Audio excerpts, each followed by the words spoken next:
Ngikubingelele mbukeli ngiphinde ngamukela kwesimanje sonke sekulethelwa zona indaba efika ngaso-ke isikhathi ubingelela Mpanza laphana-ke ukhala ngokuthi-ke uMayogathi-ke akamanzi lutho ngosuku lwabo lomshado njengoba-ke uMayogathi-ke esethe wamemezela laphana-ke ekhasini lakhe lika-Facebook ukuthi ngempela-ke ziyawushaya-ke kuye-ke umfokajama ngazo-ke i-28 zawo-ke uDisemba kuwona-ke lo nyaka mbukeli-ke. Nansi-ke ividiyo yakhe-ke ubingelela ey'khalela yena mathupha kuyena-ke laphana-ke umfokajama yena-ke uMayogathi ukuthi ngempela-ke akamtsheli lutho ngakho-ke laphana-ke udaba lwawo-ke umcimbi wakhe uMayogathi naye-ke ubingelela Mpanza. Siyabonga. Ewe guys, ngithe ake ngenze nje le video ngixoxe ngodaba. Ngibona ipost ekhishwe uJama. Abangamazi uJama mhlawumbe bazoyibuza ubani Mayogathi. Ipost ayikhiphile ithi ngomhla ka-28 December uyaganwa. Ngabe uyaganwa noma wenzani? But umbuzo enginawo bingangikhathazi ipost ngisayibone bengenankinga. Nginenkinga ke la abantu sebethi siyakubongela ngomhla ka-28 December yashada. Mina angazi lutho, yabo? Ayikho into ekuthiwa surprise bani. Awumsurprise umuntu momshada. Umuntu wamshado ukhuluma naye kuqala. Noma ngeze ngifaka ke ethombeni zakhe ke mhlawumbe ngabe ukopelile.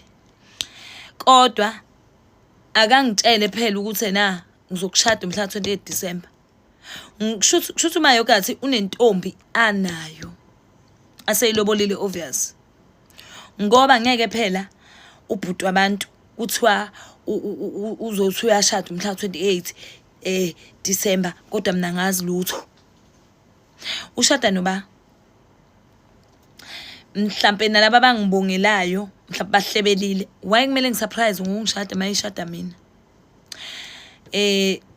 mhlambe futhi ngikubone kuyize lezo ukuthi ngiyobuza kuyena ushada nobani ngoba mhlambe ngiyazi angitshela ianswer yokuthi ushada nobani ngoba kube kuthi ushada nami ngabe ngiyazi so kuyisikhathi ke lesi sokuthi nibone nonke izwe libuka ukuthi Mayogathi kahle ungubani na nanokuthini insizwa iningi la ngaphandle kodwa mina ngibalance ngaye yena uhlula ukubalansa ngami kunamhlanje ufaka ama-post ukuthi yagana ngoDisemba kodwa mina ngazi lutho ngalowo mgano loyo iqiniso akanalo ke umuntu onjalo nje mhlawumbe ushada nalo sisi lo evele naye ku-TV angimazi yabo angimazi nje ngiyafisa ke nje nani ngeniyobuza le post ayipostile ngiyambongela nginawumhawu kungabe ngathi kunomona ukuthi uyashada but ngikhathazeka lento iqala ungikhathaza abantu sebele congratulations